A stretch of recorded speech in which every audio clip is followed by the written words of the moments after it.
Здравейте! Поздравявам за вашето забавяне.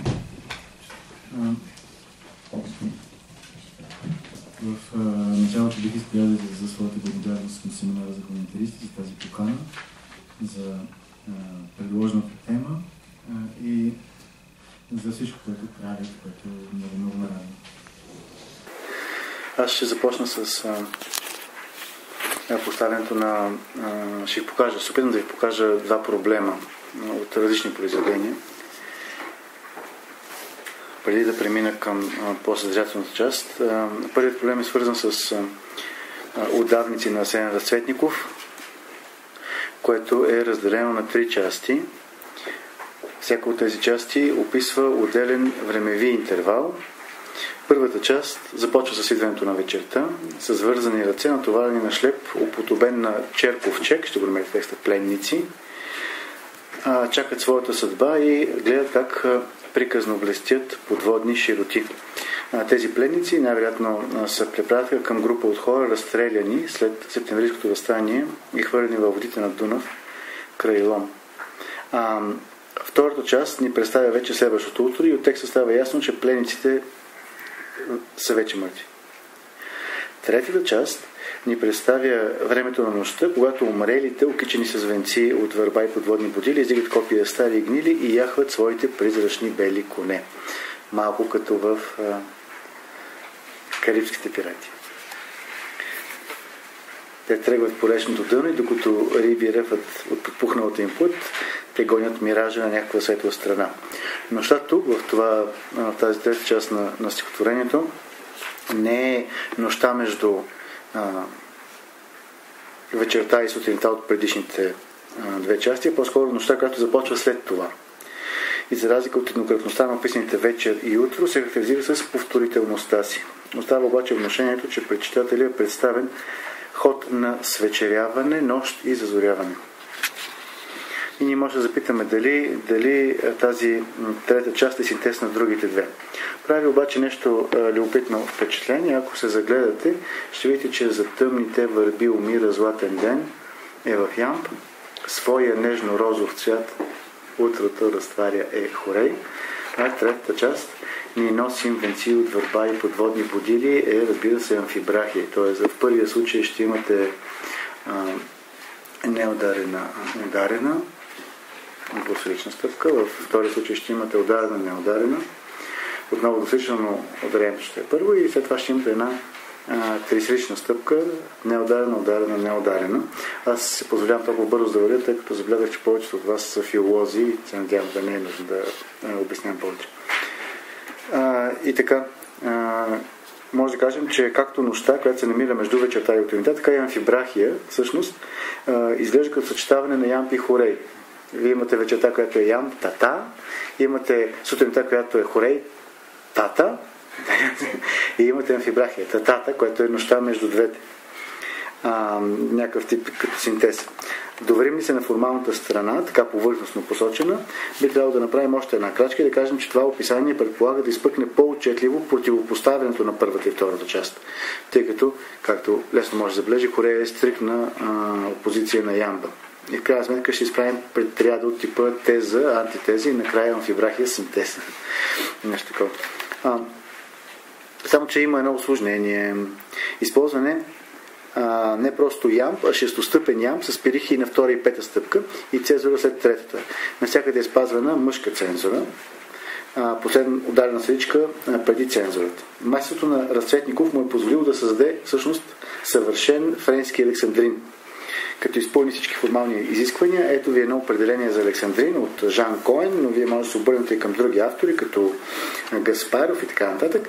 Ето ви знаете, че цитат от Коен. Александринът може да се определи като разделение на стихотворението на малко колебащи се сегменти около една канонична форма от 12 срички и 4 ударения. И от Расин до Бодлер александринът запазва тези особености. Както посочва Гаспаров, този тип александрин се предава в руските преводи с строг силоботонически 6-стъпен ямб. Всички тези особености се откриват и при Разцветников в първата част на данните. Шестъпният ямб, цезурата, вмъкването на пирихи на втора и пета позиция, за да има мъжки клаузули преди цезурата и в кралистичната Рима. Дори може да се направи уточнение, че става дума за елегически, а не героически Александрин, както се разбира, например, от това, че римата е кръстосана. Това обаче все още не решава нещата, тъй като в българската стихова традиция, това е отбелязано от Рая Кунчева, Александринът може да се наслагва над форми, които са по-близки до народното творчество. Например, при споровете около стиха в епопея на забравените, тъй като има големи стиховецки войни, какво става в епопея на забравените, една от позициите е да се търси приликата между този стих и френския Александрин. Но Рая Кунчева показва, че ето ви цитат, в литературния стих до Вазов съществува стихова организация с принцип на изграждане, подобен на този цикъл на епопея на забравените, константа, Цезора изосилабизъм и имате доминанта двуударност на полустишията. Това обаче не е френският Александрин, а десетцаричникът на Ботев. Тази връзка и начинът на изграждане на епопеята и други произведения от този период показва, че тук главната организация е към народната метрика и към нейната литературна трансформация. Тоест имаме не Александрин, но по-скоро близо с народната метрика. И народната метрика, нека да напомним, това не е силботонинско стихосложение, а силобическо. Първата част на отдавници отговаря и на тези условия. Цезора, изосилабизъм с доминанта двуударност на полустишията. От трета страна, шестостъпният ям в развоя на българската поезия мени своята функция. Трансформацията на тематичната обвързаност на шестстъпния ямб и на неговия вариант, шестстъпен вариант с разширена Цезора, е показателна за промяната в очетаните два периода, т.е. до 80-те години на 19 век и от тогава до първите десетия на 20 век. Пише от Рая Кунчева. Има преход от полемична към патетична тематика, за да се премине към трагични рефлексии. Т.е. тази форма е използвана по различен начин в различните моменти. Така според това, дали произведението ще бъде четено във връзка с европейските образци или във връзка с българския контекст, народна традиция, Ботев, Вазов, опоетизиране на исторически събития от една страна или елегична линия на личното преживяване от друга, описанието на стиха на отдавници ще се колебае между Александрин, трансформирана народна метрика, наследник на Вазов или нещо трето. Позицията, която Разцветников вземе по отношение на символизма, може да сравните началата на първите две части на отдавници, за да видите тази пряка връзка с символизма, само усложнява картината. И ние може да зададем този въпрос. Значи, ето това е първият проблем, който може да зададем. Каква е формата на отдавници? Може да кажем каква е формата на отдавници. А това е тежък проблем за литературоведите, защото ние искаме да знаем каква е формата на това, което анализирам. Сега ще мина към четирите квартета на Томас Транселес, за да ви покажа един друг проблем. Не знам колко от вас знаят за тези поеми на Елият, които той обединява 1943 година в едно книжно тяло, което май Богдана носи. Но първото от тях, първата поема, Бърнт Нолтън, е публикувана 1936 година и после в 1941 година като самостоятелен памфлет. 40-та година излиза Ист Колкър и 41-та, 41 като самостоятелна маленька книжка. Dry Salvages е 41 и Little Gidding е 42 година. Отново да кажем, 43-та излизат първо в Щатите, дълго време в Великобритания не са публикувани, чак по-нататък излизат заедно и след това до 63-та година се публикуват като самостоятелна книга, без да бъдат включвани в събраните стихотворения с подборката на самия Елият. Така, сега. Въпросът ще разберете, че е много сходен. Каква е формата на четирите квартета на Елият? Имате 4 поеми, всяко от които се състои от 5 части. Първата част е писана поне 4 години преди втората и очевидно, т.е. не съвсем очевидно, но лесно се доказва, че Елият, когато пише първата, няма идея за 4 поеми, а има идея само за една. Когато пише втората, има идея да направи няколко, но не знае колко и така нататък. На крайна сметка, те имат някакви формални сходни черти. В тези 4 части първата, втората, третата и петата са разделени на две. Винаги втората част на петото движение на квартетите е обърната към отношението с изкуството. Имате използване на мотиви, използване на противоположни твърдения, и така нататък. И хората много рано се запитат каква е формата на четирите квартета. Един от първите, които дават отговор на този въпрос е Матийсен, един критик. Тук ви разказвам повече, защото предполагам, че тази история на критиката върху Елият не е много позната. Матийсен казва, ето, имаме 5 части, които са оформени по този начин. Твърдение и контратвърдение. Следва аз тук не съм го написал, но highly formal, трябва да е формална логика, високоформална логика и неочакван контраст с съответните ритми. По-нататък ще посочва, че първата половина на втората част е винаги издържана в по-строг лирически формат, с по-кратък стих и така нататък. Третото, той казва account of movement, или даване описание на движение. Четвърта част, тя винаги е много кратка, казва Матийсен short lyric. И петата resumption and resolution на темите, които би трябвало да има две основни теми, които така да си говорят. Виждате, не само, че това описание, то изглежда симпатично, то е нееднородно. Тук има различен порядък определение. Едно е да кажеш твърдение, контратвърдение, друго е да се каже account of movement. Какво означава highly formal logic в този случай остава загадка. Хелен Гарднер, за която няма да говоря, тя решава и след нея много хора да говори за формата, като говори за смисъл на стихотворението. Така тук ще видим движението на смисъл и този смисъл е троен. Има буквален, има един поучителен или морален и има един мистически или теологичен. И така ги види. Това не е много интересно, така че няма да ви взимам. По-интересно е какво правят други хора от началото на 50-те години. Аз ще посоча някои от тях. Хюберт Хауърд, 1957 година, настоява, че квартетите следва структурата на Бетовеновата соната, не просто на Бетовенови сонати, а на конкретно на ла минор квартет в ла минор, опус 132, където има алегро, скерцо, след което третата част е бавно движение, това е цитат от Хауърд, бавно движение от неземна красота с контрастираща, изпусна съм едно, аз съжалявам, секция. И така нататък, може да ги видите изписани. Тоест той казва точно това. Тук имаме не какво да е квартет, имаме Бетовен и при това опус 132. Харви Грос 2 години по-късно казва, не, това не е 132, това е 131 квартет, който е опус 131. Същата година Хю Кенър казва, не, това не е Бетовен, това е Барток. Тук е квартетите на Барток.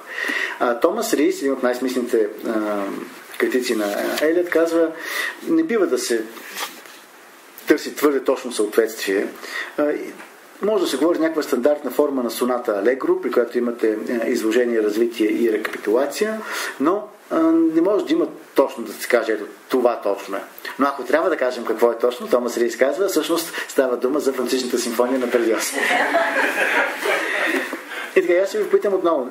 Това е литературоведски проблем. Каква е формата на четирите квартета? Как да мислим тази форма? При условие, че виждате, самите квартети позволяват подобни описания, които си противоречат. Значи, едно е да е Фантастичната симфония на Берлиоз, друго е да е опус 131 на Бетовен, трето е въобще да не се придържаме към съответствие с някакви музикални образци, а да мислим какво случва в смисъла, в движението на смисъла на стихотворението. Много от коментаторите, този въпрос е оставен отворен, той не е решен. След 30 няма кой знае каква решителна критика.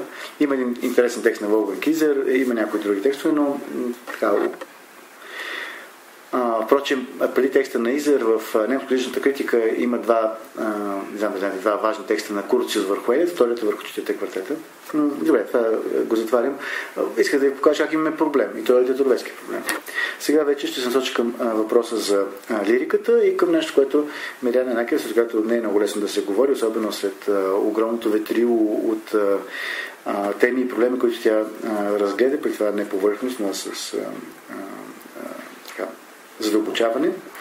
Използвам отклонението да кажа, че много се зарадвах на повечето от цитираните имена и в частност на тази деконструктивистка редица Кълър, Деман, Шошана, Фелман, Дерида. Така, не ставим скъпата, беше ми много приятно.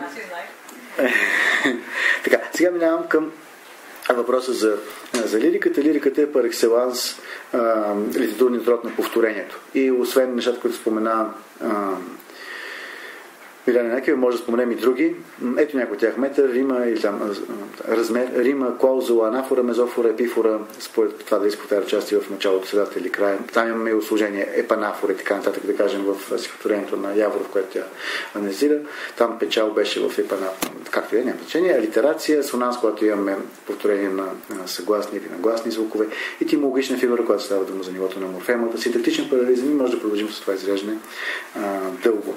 Но според мен принципът би трябвало да важи по структурни причини, принципът за повторението, по структурни причини за всяко произведение, попадащо в това, което днес наричаме художествена литература и което, както спомена Миляна Янакиева, се оформило като понятие, което ползваме днес, някъде през 18 век. Също може да кажем, то в два последни хода се дооформя.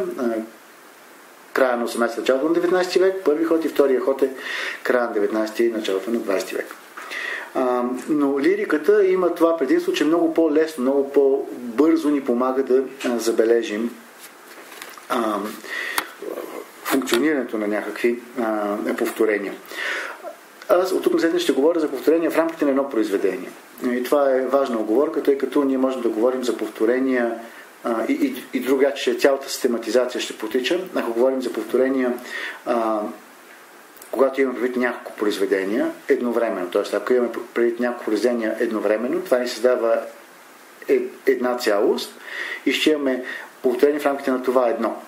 Но ако гледаме отделното произведение и то повтаря фигура от друго произведение, това ще повторя нещо външно спрямо самото произведение и няма да стоим в така избраната единица.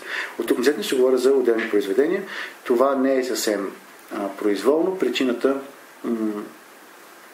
е в конвенциите, свързани с начина, по който ние боравим с литература.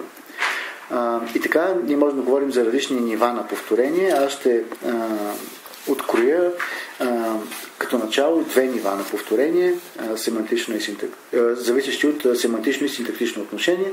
Доста произволно взимам тези думи, но при семантичното отношение имате знак, който препраща към нещо, което е вън от текста. Ще видим горе-долу в каква насока може да се мисли това, когато става дума за повторение. Синтактичното отношение е отношението знак-знак в рамките на произведението. В такъв смисъл ще ги използвам. Отделно би могло да се говори за прагматическо отношение, когато имаме отношение на адресат и адресант, които използват знака за нещо. Затова няма да говоря. И така, семантично повторение, първи вариант. Отношението е творба и външно на творбата. Съзнавате колко проблематично е това разграничение, как можем да кажем кое точно е външно на творбата. И все пак някакви неща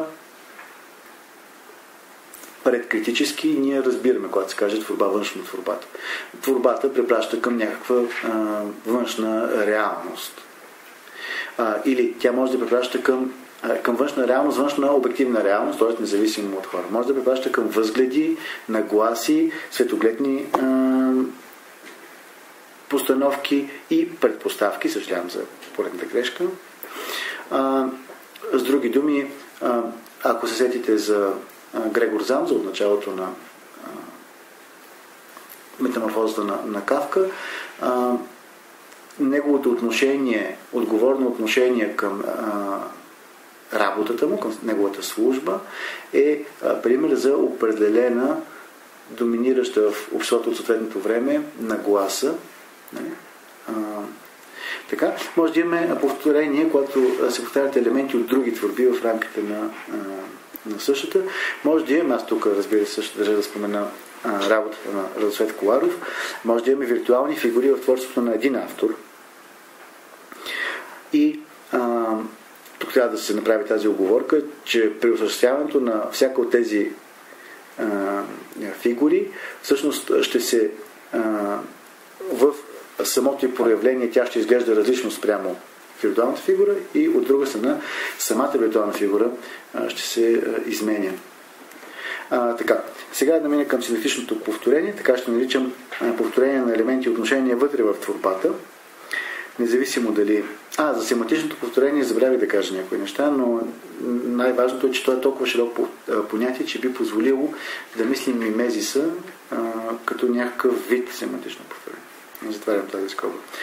Синтетично повторение, така ще наричам повторение на елементи и отношения вътре в творбата.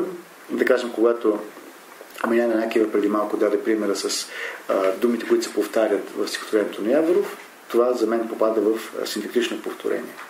Независимо дали става дума за план на изразяване или план на съдържание. Ето тук ще съм вече. Всички примери по-горе, впрочем. Метър, рима, клаузула, анафора, мезофора, епифора, алитерация, асонанс, етимологична фигура, синтетичен паралелизъм и така нататък са синтетични повторения, доколкото са повторения на знаци, отношения между знаци вътре в творбата. В работата на литературоведи като Гремас, като хората, които занимават с риторика, групата Мю или Хайнрих Плет и така нататък, се говори за изотопия. Тук няма да спирам на проблема за отношението между изотопия и повторение. И така, ние имаме едно формално установимо повторение на нивото на плана на изразяване, където ще говорим за фонема, морфема, таксема, графема и така нататък. И от друга страна ще имаме едно формално установимо повторение на нивото на плана на съдържание, където ще говорим за семени, мотиви, теми, персонажи, персонажни черти и така нататък. Важна забележка, възможно е плана на съдържание да напътства как да се мисли повторението на плана на изразяване. Например, сетите се за това, което ви казах в началото за отдавници. Как ние имаме вечер, утро и нощ и много лесно разпознаваме като съответстващи на тази структура на плана на съдържание, неща от плана на изразяване. Ямб, хорей, амфибрахи. Тоест, това ни напътства.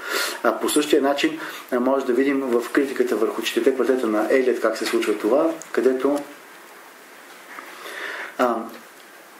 за да се види каква е структурата, се тръгва от план на съдържание, анализира се този план, виждат се казаните неща, да кажем основните твърдения, и въз основа на тях се формализира план на изразяване и си мислят, тук имаме първо движение, второ движение.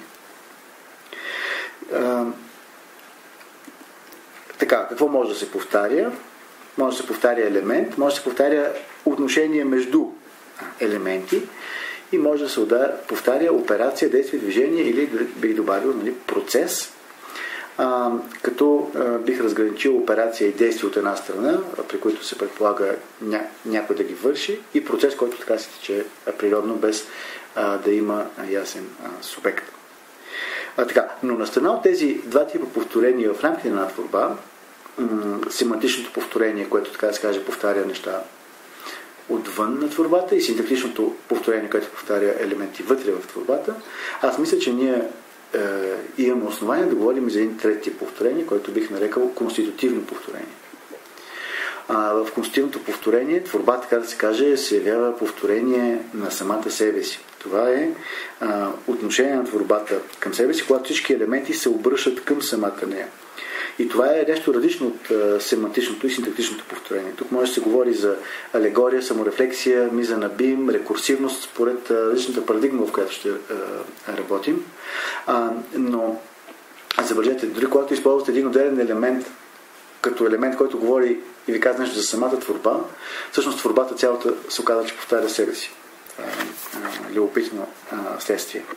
И така, по-важно това в рамките на това парадигма следва да бъде обмислено, това конститутивно повторение. Изглежда това да се отбележи, че то е по-скоро като нещо, което Миляна Накиева засегна по-скоро към края на своята лекция, и то беше изначалното повторение. Тук става дума за изначално повторение, въз основа на което се формирате първо уникалността на творбата, на чиято база през различни актуализации ще се говори за идентичност. И това ще го повторя, дали съм го написал. Не съм го написал точно така, но ще ви го повторя първо по начина, по който го казах. Според мен ние имаме в това изначално повторение, което може да кажем, то е виртуално, то не е реално повторение, но в него се формира уникалността на творбата и ние би трябвало да имаме уникалност преди да имаме каквато и да е идентичност. Идентичността ще е на да го кажем така, на плана на актуализация. И следователно вие ще може да имате различни идентичности на една и съща творба. И въпреки това творбата остава уникална. Ето ви примерите, които ви дадох в началото. Имате удавници и се чудим как да мислим този ямб от началото на удавници. Единият вариант е да го мислите във връзка с тази линия. Българско народно творчество, Ботевия, Десетосричник, Вазов и така нататък. И това ви дава една идентичност. Втория вариант би бил да тръгнем от френски Александрин. Това ще има друга идентичност. Това обаче не означава, че има две творби. Има една творба. Тя е уникална, въпреки че има различни идентичности. Така. Тук имаме т.е. ние за идентичности винаги говорим през различни актуализации. При изначалното конститутивно повторение имаме предварително повторение на повторението. Преди което и да е конкретно актуализиращо повторение. И то конституира идеален момент. Затова аз говоря за повторимост. Ето една препратка към Деррида. Миляна Некева каза, повторението е невъзможно, защото контекстът се мени. Но и това лицемерно е така. Аз съм напълно съгласен. За да останем с Деррида, обаче трябва да видим къде идва апорът. Апорът е в това, че това, което прави повторението е невъзможно, това, което го прави възможно. Тоест, ако ние не можехме да повторим едно и също в различни контексти, тогава нямаше да имаме повторение. Тоест, повторението е възможно, защото се менят контекстите. И така ние имаме тези две блъскащи се твърдения. Повторението е невъзможно, защото се менят контекстите, но и повторението е възможно, защото се менят контекстите. И тъжно, защото се менят контекстите и то е и остава нещо същото, ние можем да говорим за някакъв идеален смисъл. Независимо, че всеки от нас чете примерно стихотворението на Яворов въздишка по различен начин и в различни контексти, то понякога го отнасяме към собствените си преживявания, понякога към част от биографията на Яворов и така нататък. Независимо от всичко това, независимо от тези различни контексти, ние казваме, това си остава също. Как се остава също? В идеален смисъл. Това е един идеален пласт на стихотворението на Яворов. Но този идеален пласт се базира на повторението, на такова много начално повторение, което преди да конституира себе си на произведението, вече е минало през различие. Повторението на и затова казвам, че то конституира това изначално повторение идеален момент. Повторението на повторението като възможност за повторение трябва да го мислим. Повторимост. Произведението става себе си, това вече, ето какво съм имал предвид. Произведението става себе си в своята повторимост, която е отношение с себе си. И произведението е винаги свое, не казваме отношение с себе си, и произведението е винаги свое повторение, но свое съм го сложил в кавички, защото какво означава свое и себе си, когато в началото имате не идентичност, а повторение. Това е такава един логическа гатанка, парадокс. И в това самоотнасяне моделира себе си. Как? Моделира себе си в потенция и като потенция, като възможност. Конститутивното повторение е свързано с потенциалността на произведението. За мен много важно да видим това. И тази, ние, когато литературоведски искаме да мислим самото произведение, така да се каже, а не да говорим за себе си, честа грешка на критиците да говорят за себе си. Ако искаме да говорим не за себе си, какво ние откриваме, а да говорим за самото произведение, какво откриваем в него, ние тогава трябва да имаме предвид потенциалността на произведението. И всеки път, когато мислим тази потенциалност, която е също и възможно за различни прочити, но не само, ние трябва да я отнасяме не само към семантиката, но и към самата форма на произведението. Обаче сещате, че ние започнахме с тези въпроси. Каква е формата? Формата не винаги е лесно установима. И ние тръгнахме от два много конкретни примера, лирически примери. Но сякаш има форма, която формира, и тук отново ще се обърна към тази формираща функция, към която Миляна Некева препрати, когато говореше за ритъм. Имаме една формираща функция. В този смисъл имате ритъм, който е не предшестван от форма. Това е много странно. Имаме една, може да кажем, имаме формираща форма. Форманс. Така за сега ще спра тук. Тук ще се обърна към колко време? Не така ли е, че съм малко? 15 минути. Добре, ще ми стигнете. Така, теоретичният модел, според мен, конструира, ако конструира нещо, малко ще разберете защо е в какъв смисъл и кой е теоретичен модел, конструира трансформата на това отношение със себе си на творбата. Защо трансформа? Ето ви едно много малко смешно понятие. Ние имаме една форма, която при теоретичната работа извличаме. Ето в момента четем произведението, виждаме няколко възможни форми. Дали ще е Ботев десетосричник, дали ще е опус 131 или опус 132 на Бетовен или пък Берлиоз. Различни форми. Но имаме една форма, която не е сводима до никой от тях. Една форма, която не може в този смисъл да съвпада с установената форма. Това е нещо различно от установената форма. И аз правилно да наричаме трансформа, както става ясно, тя държи отворена, непредадена едновременна възможност за различни форми. Александрин или народно творство в случая с отдавници на Разсветников, формите на квартета, в четирите квартета на Елият. Тя е форма, която така да се каже ги пресича и в същото време е бременна с отклонение по израза на Мамардашвили, в смисъл, който го използва Диан Дианов, когато говори за сингуларна точка. Сингуларна точка е бремена с отклонение и ние не можем да кажем според мен това е нейната форма. Ние можем обаче да видим как тя оказва към своята трансформа, към нещо, което пресича отделните й форми. И така във всяка форма тя е формата на нейната трансформируемост, преобразимост. Тя е трансформа. Трансформата пресича формата като нейна иманентна изменимост. Това означава, че трансформата е присъствие на потенциалността в актуалното. Ако използвам едно такова откритие за изменението на Боян Манчев, което за мен е било много важно, все още е много важно, за да мисля тези неща. Така, значи имаме трансформата като присъствие на потенциалността в актуалното. Зад разпознаваемите форми се откроява конституирането на трансформата на тяхната изменимост. И аз мисля, че ние ето това дори съм го написал. Зад разпознаваемите форми се откроява конституирането на трансформата на изменимостта.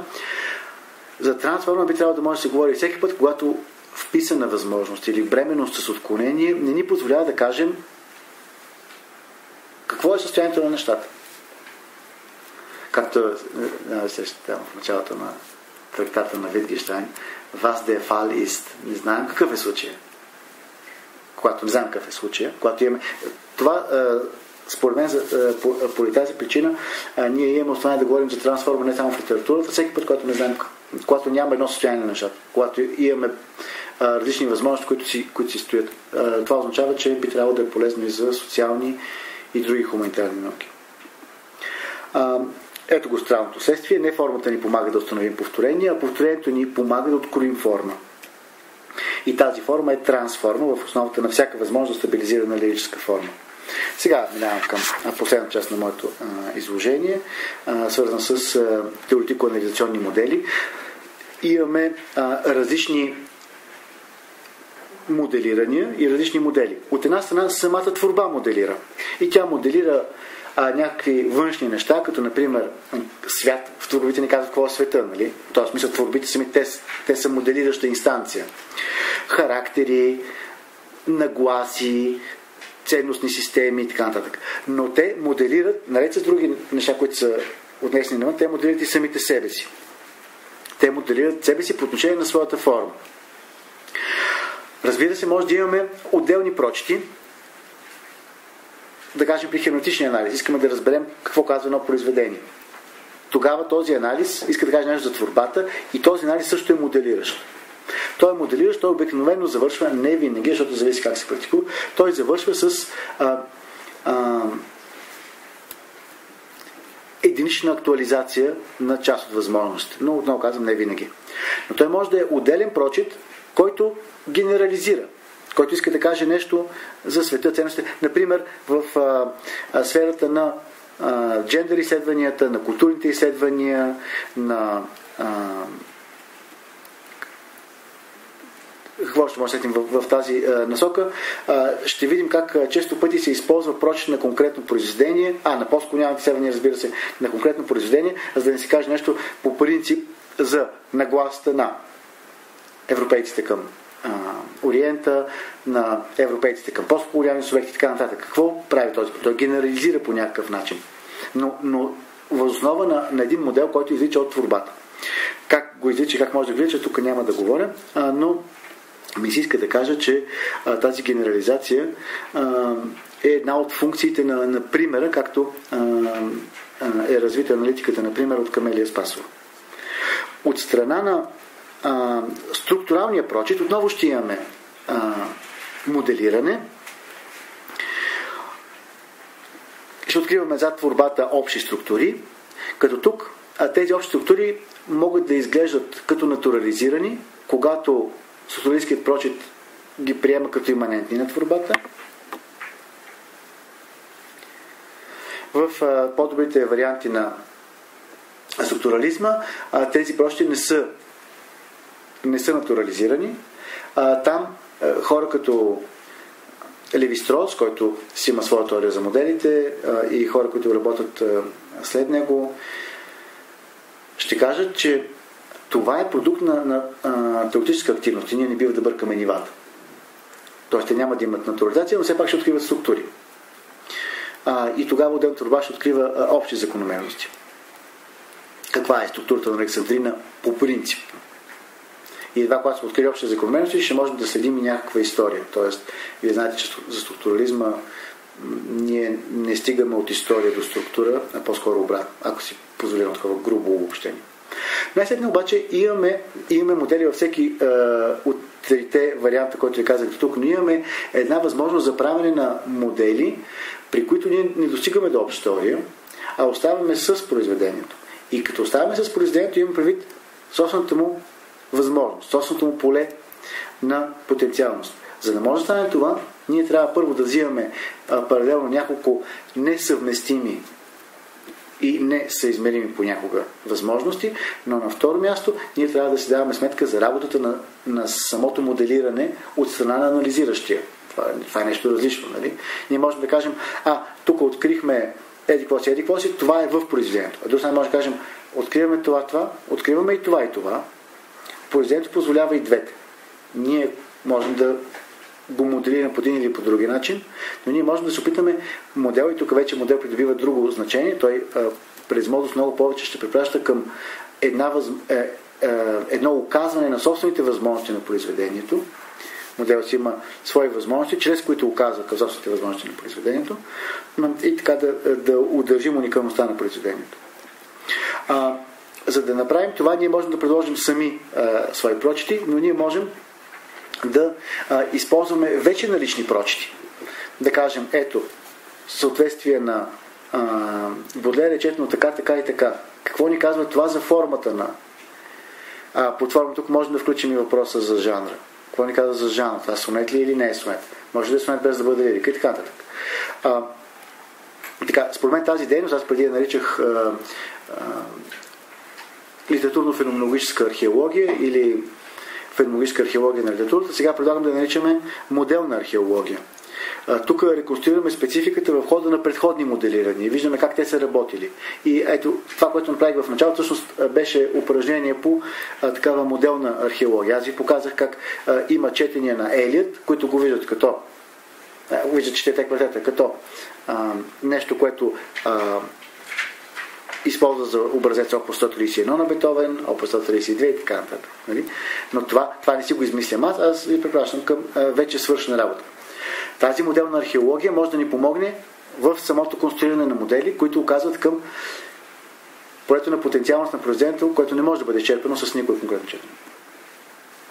Дори с просто изборяване на различни възможни гледни точки, ние сме пристъпили към изграждането на теоретичен модел на произведението и чрез посочваните не винаги съвместими варианти сме преминали към какво? Към очертаване на полето на потенциалност на стихотворението по отношение на стиховия му пласт, който се разкрива като неразривно свързан с останалите пластове. Аз ви казах, ние не можем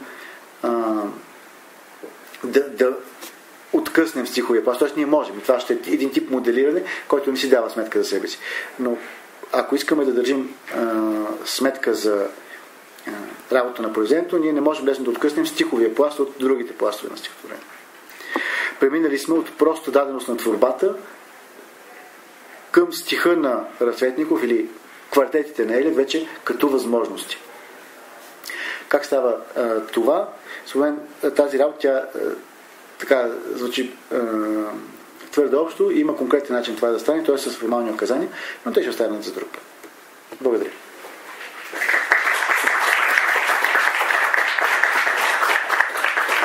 Много благодарим за прекрасните лекции. Сега ни предстоят 15 минути почивка и след това заповядайте на дискусия.